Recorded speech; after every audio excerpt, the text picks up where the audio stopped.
सम्मानित बीएलओज, हम BLO app में स्पेशल इंटेंसिव रिवीजन SIR पे जाएंगे और जैसे ही SIR पे जाएंगे तो नेक्स्ट स्थिति हमको प्राप्त जो होगी उसमें हमको नेक्स्ट स्थिति में तुरंत इस तरीके का इंटरफेस दिखाई देगा जो ये है, स्पेशल इंटेंसिव रिवीजन SIR। और देखो SIR 2026 प्री ड्राफ्ट दिखाई देगा। सबसे पहले हमको दिखाई देगा EF डैशबोर्ड, ये देखेंगे EF डैशबोर्ड दिखाई देगा, फिर EF डिस्ट्रीब्यूशन ट्रैकर दिखाई देगा, फिर हमको दिखाई देगा फिल इनुमरेशन फॉर्म। तो इन तीन पर ही ज़्यादातर हमको काम करना है। वैसे हमारे लिए fill forms for EPIC matched electors, online forms filled by elector, re-verified field EF unmap the elector sent back by AERO ERO, upload EF for uncollected EFs, delivery of schedule hearing notice 85 plus probable ASD for re-verification। इतने सारे option हमारे सामने खुलेंगे। हमने सबसे पहले EF dashboard को खोलना है। जैसे ही EF डैशबोर्ड को खोलेंगे तो हमारी क्या स्थिति है वो हमको दिखाई देगी और उसके बाद हम जाएंगे EF डिस्ट्रीब्यूशन ट्रैकर पे। EF डिस्ट्रीब्यूशन ट्रैकर पे हम जा कर के EF को डिस्ट्रीब्यूट करेंगे, वो ग्रीन तक चला जाएगा। इसके बारे में ट्रेनिंग आपको दे दी गई है। और उसके बाद लास्ट में हम इस पे जा रहे हैं फिल इनुमरेशन फॉर्म पे। यहाँ ज़्यादा काम हमको करना है, तो बारी बारी से एक एक को देखते हैं। तो मैं इसको ये करके आपको स्क्रीन फिर से दिखाता हूँ। ये सबसे पहला हमारा डैशबोर्ड है। इधर जो बाईं तरफ को EF डैशबोर्ड दिखाई दे रहा है, देखिए सबसे पहले हमको ऊपर की लाइन में दिखाई देंगे टोटल इलेक्टर कितने हैं, 609 लिखा है। EF डिस्ट्रीब्यूशन ट्रैकर की स्थिति दिखाई देगी। तो BLO के द्वारा कितने डिस्ट्रीब्यूटेड किए गए हैं, EF नॉट डिस्ट्रीब्यूटेड कितने हैं, EF मार्क्ड अनकलेक्टेबल कितने हैं। इस तरीके से ये इंटरफेस दिखाई देगा। यहाँ पर और आगे दिखाई देगा आपको कि EF डिजिटाइजेशन ट्रैकर कितने को डिजिटाइड आपने कर दिया है, और यहाँ पर दिखाई दे रहे हैं कि हमने डिजिटाइज कर दिए हैं और वेरीफाइड कर दिए हैं 8। EF not digitised 375। और इस तरीके से ये स्थिति दिखाई देगी। ये सब कुछ देखने के लिए हमें अपने डैशबोर्ड पर जाना होगा, यानी डैशबोर्ड पर हमको ये सब कुछ दिखाई देगा। अब यहाँ देख लीजिए, सबसे पहले लिखा है EF डैशबोर्ड, तो हमने आपको दिखा दिया कि EF डैशबोर्ड में क्या दिखाई देगा। ये हमने देख लिया है कि जो ये पहला वाला है EF डैशबोर्ड, ये वाला, तो EF डैशबोर्ड में क्या दिखाई देंगे ये क्लियर है। और ये इस तरीके का इंटरफेस EF डैशबोर्ड पे पहले हमारे सामने दिखाई देगा।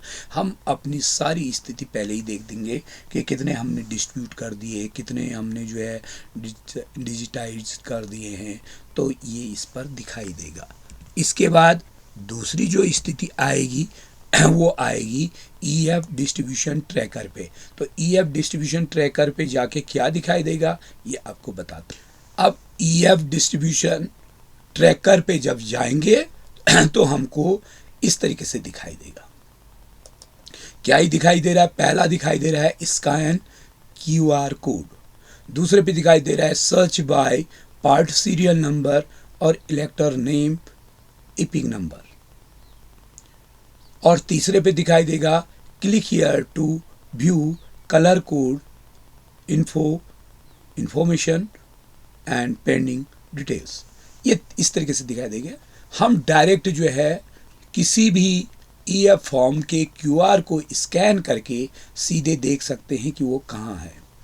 दूसरा तरीका हो सकता है एपिक नंबर के द्वारा।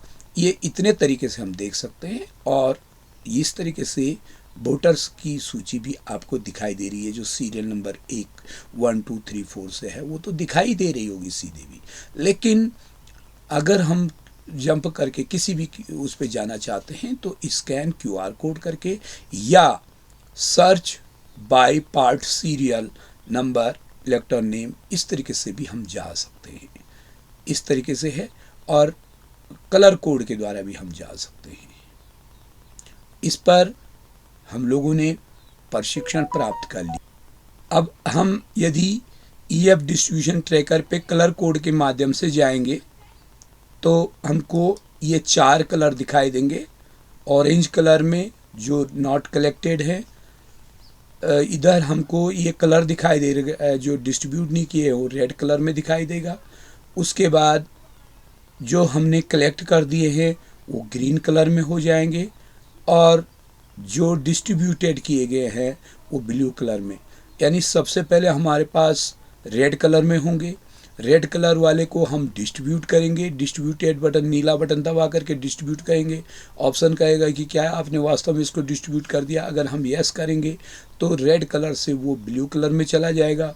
ब्लू कलर से फिर कुछ समय के बाद वो ऑरेंज कलर में चला जाएगा, जब उसकी समयावधि ये हो जाएगी कि उसको वापस प्राप्त करना था। अगर हमने वापस प्राप्त नहीं दिखा रखा है तो तब तक वो ऑरेंज कलर में रहेगा। फिर क्या करेंगे, हमको जब प्राप्त हो जाएगा तो ग्रीन कलर में चला जाएगा। ये तो ईएफ बांटने की स्थिति, उसको रिसीव करने की स्थिति है यहाँ तक।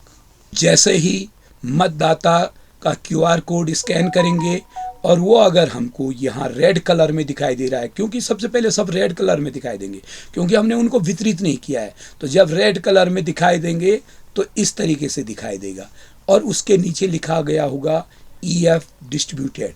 आपने उनको ईएफ डिस्ट्रीब्यूट कर देना है तो आप इस बटन पे क्लिक करेंगे, ईएफ डिस्ट्रीब्यूटेड, यानी आपने ईएफ को डिस्ट्रीब्यूट कर दिया है।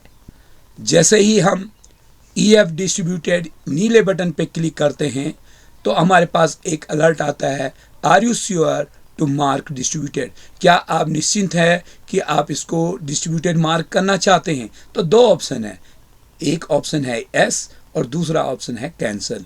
अगर आपने वास्तव में उसको डिस्ट्रीब्यूट कर दिया है तो यस कर दें, और कैंसिल कर देंगे तो फिर से आप पूर्व स्थिति में चले जाएंगे। जैसे ही हम उसको डिस्ट्रीब्यूट कर देंगे तो वो पहले रेड कलर में था, अब इस तरीके से ब्लू कलर में चला जाएगा।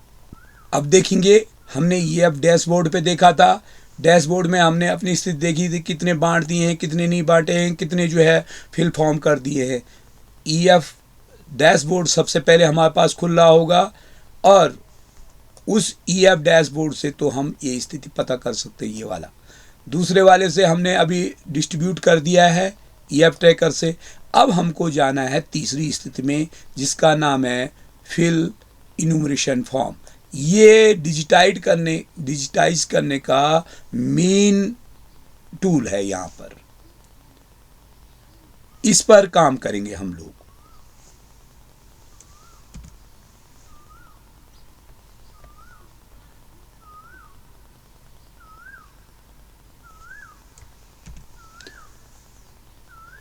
तो जैसे ही हम क्यूआर कोड स्कैन करके और या इपिक नंबर भर करके, दोनों तरीके हैं हमारे पास, तो हम जैसे ही इन दोनों पर काम करेंगे तो हमारे पास इस तरीके से फॉर्म खुल जाएंगे। ये हमारे पास इंटरफेस आ जाएगा। जैसे ही हम फिल फॉर्म करेंगे तो ये इंटरफेस दिखाई देगा जो दिखाई दे रहा है। अब इसमें दिखाई देने में सबसे पहले तो जो छूट रखे हमारे या जिस तरीके से आ रखे हैं ये सीधे भी आ रखे होंगे, लेकिन हमको स्कैन क्यूआर कोड करना है या हमको सर्च बाय इपिक करना है या सर्च बाय सीरियल नंबर करना है। तो जैसे ही हम यहाँ पर इस चीज़ को भरते हैं तो हमारे नीचे इस तरीके से इलेक्टर खुल जाएगा। ये मतदाता खुल गया है, उसका एपिक नंबर होगा और यहाँ पर 3 चीज़ें लिखी होंगी, फिल फॉर्म, मार्क अनकलेक्टेबल और व्यू मोबाइल नंबर। तो हमें फिल फॉर्म पे भी जाना है, या मार्क, अगर वो उसका फॉर्म कभी भी हमको कलेक्ट नहीं हो सकता है तो हम मार्क अनकलेक्टेबल कर देंगे। लेकिन हमको ये नहीं करना है, हमको मोस्टली जो है फिल फॉर्म करना है, तो हम फिल फॉर्म वाले ऑप्शन पर जाएंगे। अब जैसे ही हम फिल फॉर्म करेंगे तो इस तरीके से हमको दिखाई देगा। हमने स्कैन किया था क्यूआर कोड के जरिए, या हमने उसको जो है इपिक नंबर के जरिए या पार्ट सीरियल नंबर के जरिए सर्च किया था। सर्च करने के बाद ये दिखाई देगा। अब देखो, पहले पे जो हमको मतदाता दिखाई दिया वो पहले से हमने मैप्ड कर रखा है, तो ये उसका नाम वगैरह ऊपर का आ गया है, और उसके नीचे हमने जो मैपिंग की है वो हमको दिखाई देगी। ये मैपिंग हमको दिखाई दे रही है। तो इस मैपिंग में दो काम हैं। इस मैपिंग में दो चिन्ह आ रखे हैं। यहाँ आ रखा है अपडेट, और यहाँ सबसे नीचे जो ये नीला बटन बन रखा है इस पर लिखा है वेरीफाई एंड कंटिन्यू। तो अगर आपको लगता है कि हमने जिस तरीके से पहले मैपिंग कर रखी है वो सही है, तो आप वेरीफाई एंड कंटिन्यू पर चले जाएंगे। और यदि आपको ये लगता है कि ये पहले की जो मैपिंग हमने की है इसमें कुछ गलती हो गई है, तो हम चले जाएंगे अपडेट पर। अब जैसे ही हम वेरीफाई एंड कंटिन्यू करते हैं तो इस तरीके का अलर्ट हमारे सामने आएगा।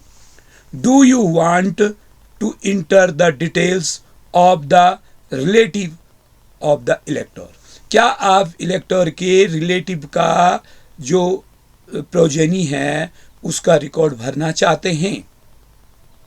तो ध्यान दें, यदि हमने मैपिंग कर रखी है और हमने उसकी मैपिंग को वेरीफाई कर दिया है तो हमें नो कहना है। भाई हम उसका इलेक्टर का प्रोजेनी या रिलेटिव का डिटेल क्यों भरें 2003 की? हमें नहीं भरनी है। हमें एक ही चीज़ करना है, मैपिंग हो रही है तो आगे वाला भर देना है और ये कर देना है। तो यहाँ पर हम किस ऑप्शन की तरफ जाएंगे? एस की तरफ नहीं जाएंगे। अगर यस करेंगे तो इसका मतलब हमने उसके प्रोजेनी को जोड़ना है, और हमें क्यों जोड़ना है प्रोजेनी को? हम नहीं जोड़ेंगे क्योंकि हमने उसकी मैपिंग को वेरीफाई कर दिया है। तो हम यहाँ पर जा कर के नो ऑप्शन पे जाएंगे। अब जैसे ही हम नो ऑप्शन पे जाएंगे तो इसका मतलब हमने उसकी मैपिंग वाला उसको वेरीफाई कर दिया है। तो तब हमारे पास ये उसकी जनरल डिटेल्स भरने के लिए आ जाएंगी। यहाँ पर हम भरेंगे डेट ऑफ बर्थ, यहाँ पर हम भरेंगे आधार नंबर, यहाँ पर हम भरेंगे उसका मोबाइल नंबर, यहाँ पर भरेंगे हम फादर्स और legal guardians EPIC number if available. हमारे पास अवेलेबल नहीं है। यहाँ पे हम भरेंगे फादर का नाम, यहाँ पे हम भरेंगे अगर इपिक नंबर अवेलेबल है। यहाँ पे अवेलेबल दिखा रखा है तो ये भर दिया है। यहाँ पर जैसे ही हम उस व्यक्ति के डिटेल को भर देंगे, उसका मदर का नाम और फादर का नाम भरना कंपलसरी है।